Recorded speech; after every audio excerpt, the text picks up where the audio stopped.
행정사 왕초보를 위한 실전 인허가 따라하기 제1부.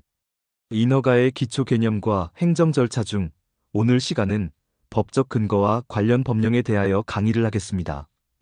구독자 여러분의 구독과 좋아요, 알림은 유튜브를 운영하는데 많은 도움이 됩니다. 꼭 눌러주세요. 안녕하십니까?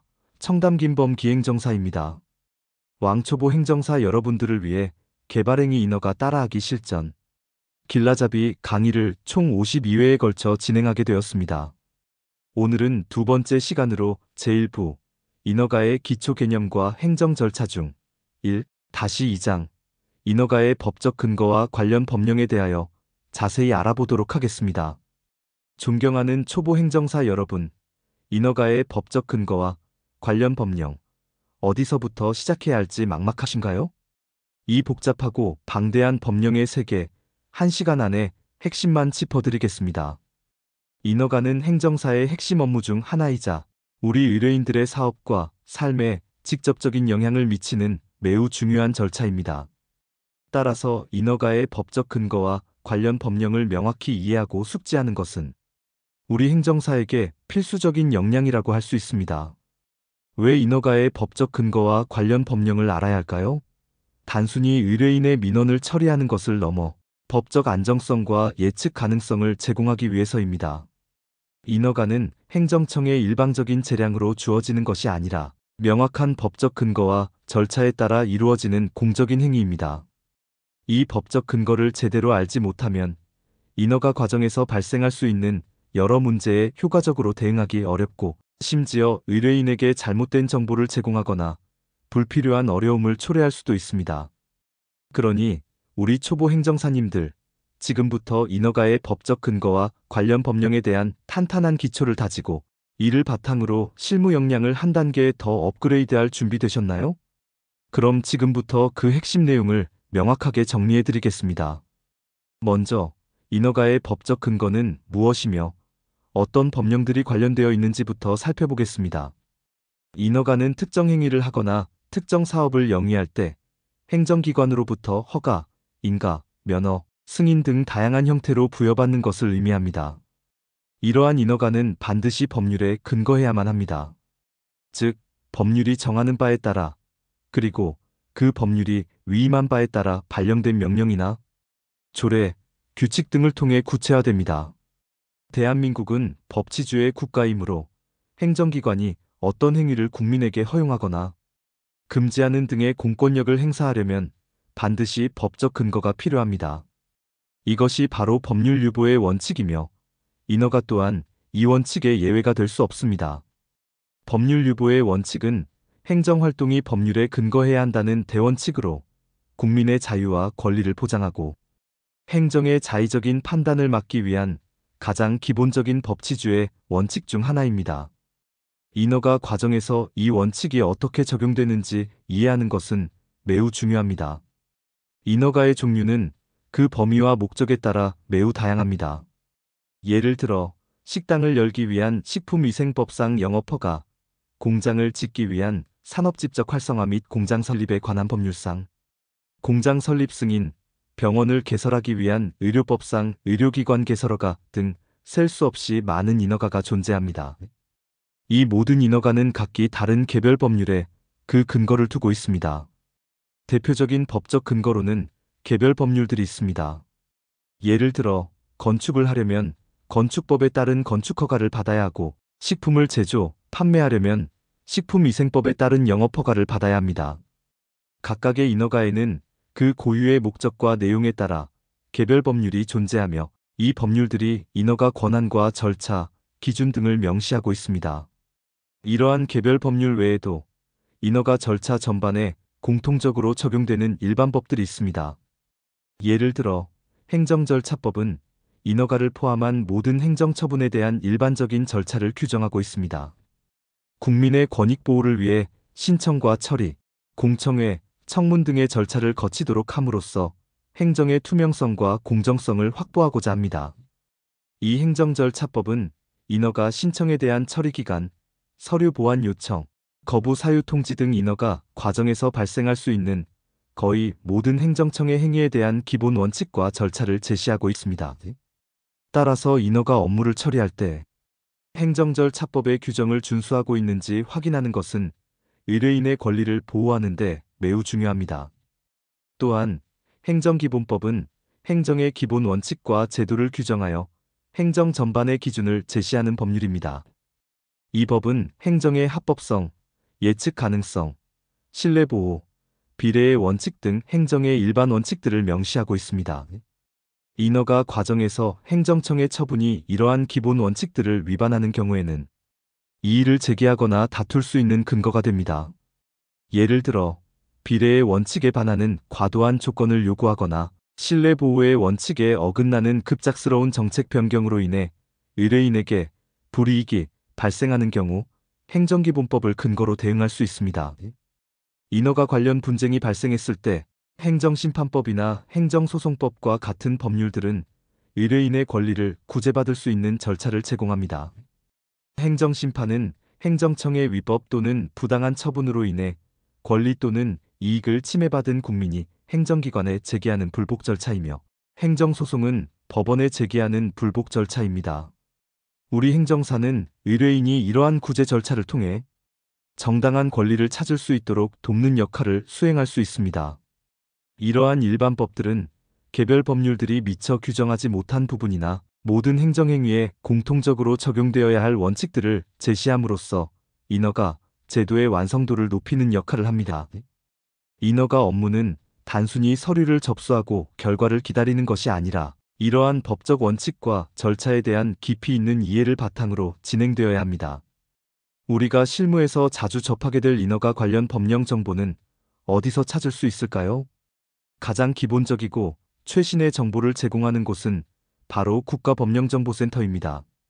법제처에서 운영하는 이 시스템은 모든 법률, 시행령, 시행규칙, 그리고 행정규칙인 고시, 훈령, 예규 등을 통합하여 검색하고 확인할 수 있는 대한민국 법령 정보의 허브입니다. AI 로봇을 활용한 지능형 법령 검색 시스템 덕분에 우리는 일상적인 질문으로도 원하는 법령을 쉽게 찾아볼 수 있게 되었습니다. 예를 들어 음식점 허가라고만 검색해도 관련 법령들이 쭉 나열되는 것을 보실 수 있습니다. 여기서 중요한 것은 단순히 법령의 이름만 확인하는 것이 아니라 해당 법령의 조항 하나하나를 꼼꼼히 읽고, 특히 시행령과 시행규칙에서 규정하는 세부적인 요건과 절차를 숙지하는 것입니다. 최신 법령의 개정 상황이나 시행 예정인 법령 정보까지 실시간으로 확인할 수 있으니 항상 이곳을 즐겨찾기에 두고 활용하시기 바랍니다. 특히 중요한 것은 법령은 수시로 개정된다는 점입니다. 어제까지 적용되던 법률이 오늘 새로운 조항으로 바뀌거나 시행령이 변경될 수 있습니다. 그래서 항상 최신 정보를 확인하는 습관을 들이는 것이 매우 중요합니다. 국가법령정보센터에서 법령 개정 이력이나 최신 개정 정보를 주기적으로 확인하는 것이 우리 행정사님들의 실수를 줄이고 의뢰인에게 정확한 정보를 제공하는 데 필수적입니다. 또한 특정 분야의 인허가 업무를 전문적으로 다룬다면 해당 분야의 주무부처 웹사이트를 주기적으로 방문하는 것도 좋은 방법입니다. 예를 들어 식품 관련 인허가는 식품의약품안전처 웹사이트를, 금융 관련 인허가는 금융위원회 웹사이트를 통해 관련 법규, 규정, 고시, 공고, 훈령 등 다양한 법령 정보를 확인할 수 있습니다. 주무부처 웹사이트에서는 법령 정보 외에도 관련 정책 동향, 가이드라인, 해석 사례 등 실무에 유용한 추가 정보를 얻을 수 있습니다. 이는 우리가 인허가 업무를 수행하면서 법령의 문구만으로 해결하기 어려운 부분에 대한 통찰력을 얻는 데 큰 도움이 될 것입니다. 단순히 법령의 나열을 넘어 해당 법령이 어떤 배경에서 제정되었고 어떤 정책적 목표를 가지고 있는지 이해한다면 인허가 과정에서 발생할 수 있는 예상치 못한 문제에 더욱 유연하게 대처할 수 있습니다. 예를 들어 최근 식품 안전에 대한 사회적 요구가 높아지면서 식품위생법의 개정이 빈번하게 이루어지고 있는데, 이러한 사회적 흐름을 이해하고 있다면 앞으로의 법령 변화를 어느 정도 예측하고 대비할 수 있게 됩니다. 다음으로 인허가 의제에 대해 알아보겠습니다. 인허가 의제는 초보 행정사님들이 반드시 알아야 할 중요한 개념입니다. 인허가 의제란 어떤 주된 인허가를 받으면 그와 관련된 다른 인허가를 별도로 받지 않아도 받은 것으로 간주하는 제도입니다. 쉽게 말해 원스톱 서비스를 법적으로 구현한 것이라고 생각하시면 됩니다. 예를 들어 건축 허가를 받으면 건축에 필요한 도로 점용 허가나 개발행위, 허가 등 여러 인허가를 별도로 신청하지 않아도 한 번에 처리되는 경우가 있습니다. 이 제도의 주된 목적은 인허가 절차를 간소화하고 신속한 처리를 돕는 데 있습니다. 과거에는 하나의 사업을 추진하기 위해 수십 개의 인허가를 개별적으로 신청해야 했고, 이로 인해 많은 시간과 비용이 소모되었습니다. 인허가 의제는 이러한 비효율성을 해소하고 기업 활동과 국민의 편의를 증진하기 위해 도입되었습니다. 이는 정부의 규제 완화 노력의 일환으로 민간의 창의적이고 역동적인 경제 활동을 지원하기 위한 법제 개선의 결과물이라고도 볼 수 있습니다. 하지만 인허가 의제에도 유의할 점이 있습니다. 인허가 의제는 주된 인허가 행정청이 의제되는 인허가에 필요한 모든 서류와 요건을 한 번에 검토하고 처리한다는 의미입니다. 따라서 주된 인허가를 신청할 때 의제되는 인허가에 필요한 서류까지 모두 제출해야 합니다. 만약 의제되는 인허가와 관련된 서류가 누락되거나 미비할 경우 주된 인허가 자체의 처리가 지연되거나 거부될 수 있습니다. 또한 주된 인허가를 받기 위한 요건을 충족했지만 의제되는 관련 인허가 요건을 충족하지 못한 경우가 발생할 수 있습니다. 예를 들어 건축 허가는 요건을 충족했지만 의제되는 도로 점용 허가의 요건, 즉 도로 점용이 불가능한 지역이라거나 도로 점용으로 인해 심각한 교통, 혼잡이 예상되는 경우 등 의제되는 인허가의 요건을 충족하지 못하는 상황이 발생할 수 있습니다. 이런 경우 주된 인허가 행정청은 주된 인허가를 거부할 수 있는지에 대한 법리적 논의가 있을 수 있습니다. 대법원 판례는 기본적으로 의제되는 인허가의 요건 미충족 시에도 주된 인허가를 거부할 수 있다는 입장을 보이고 있으므로 이 점을 명심하고 의뢰인에게 충분히 설명해야 합니다.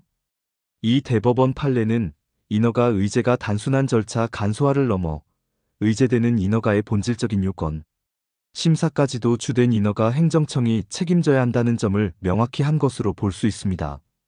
따라서 우리 행정사님들은 인허가 의제가 적용되는 경우에도 의제되는 개별 인허가의 법적 요건들을 반드시 꼼꼼히 확인하고 필요한 서류들을 빠짐없이 준비해야 합니다. 단순히 주된 인허가만 생각했다가는 낭패를 볼 수 있습니다. 인허가 의제는 편리한 제도이지만 그만큼 더 철저한 사전 검토와 준비가 필요하다는 점을 잊지 마세요. 경우에 따라서는 주된 인허가 신청 전에 의제되는 인허가와 관련하여 사전에 주무부서와 협의를 진행하는 것도 좋은 전략이 될 수 있습니다.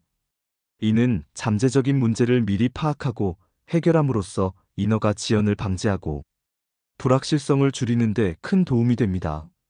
마지막으로 인허가 업무를 수행하면서 항상 유의해야 할 점들을 강조하고 마무리하겠습니다. 첫째, 법령 정보는 수시로 변경될 수 있다는 점을 항상 염두에 두어야 합니다. 어제 확인한 법령이 오늘 개정될 수 있고 새로운 해석이나 판례가 나올 수 있습니다. 법령 개정은 때로는 예상치 못한 영향을 미치기도 합니다. 예를 들어 새로운 규제가 도입되거나 기존의 규제가 완화되면서 의뢰인의 사업계획에 중대한 변화가 생길 수도 있습니다. 따라서 국가법령정보센터, 식품의약품안전처, 금융위원회 등 관련 기관의 웹사이트를 정기적으로 방문하여 최신 정보를 확인하는 습관을 들이는 것이 매우 중요합니다. 모르는 사이에 법이 바뀌어 의뢰인에게 손해가 발생하는 일은 절대 없어야 합니다. 법령 개정 소식을 접했을 때는 단순히 개정되었다는 사실만을 아는 것을 넘어 어떤 부분이 왜 어떻게 바뀌었는지 그 배경과 의도까지 파악하려 노력해야 합니다. 둘째, 법률 전문성을 지속적으로 강화해야 합니다. 법령은 방대하고 복잡하며 그 해석 또한 쉽지 않은 경우가 많습니다. 법조문 하나하나의 의미를 정확히 이해하고 실제 사례에 적용하는 능력은 오랜 시간과 노력을 통해 길러집니다. 스스로 끊임없이 공부하고 관련 세미나나 교육에 참여하여 전문성을 키워나가야 합니다. 특히 판례의 동향이나 유권 해석 등을 지속적으로 파악하는 것이 중요합니다. 때로는 법령의 문구만으로는 명확하지 않은 부분이 판례나 유권 해석을 통해 명확해지기도 합니다. 우리 행정사들에게 법령은 단순한 지식이 아니라 의뢰인의 문제를 해결하는 도구이자 무기이기 때문입니다. 셋째, 실무 경험을 통해 노하우를 축적하는 것이 중요합니다. 아무리 많은 법령 지식을 가지고 있더라도 실제 인허가 업무는 서류 준비, 행정기관과의 소통, 민원인의 상황 파악 등 다양한 실무적 역량을 요구합니다. 많은 케이스를 경험하고 성공 사례와 실패 사례를 분석하며 자신만의 노하우를 만들어 나가야 합니다. 이는 의뢰인에게 더욱 신뢰받는 전문가로 성장하는 데 필수적인 요소입니다. 넷째, 필요한 경우 법률 전문가의 자문을 구하는 것을 주저하지 마십시오. 모든 법령을 완벽하게 아는 것은 불가능합니다. 특히 복잡하거나 해석이 불분명한 사안에 대해서는 변호사 등 해당 분야의 전문성을 가진 법률 전문가와 협력하거나 자문을 구하는 것이 최선의 방법입니다.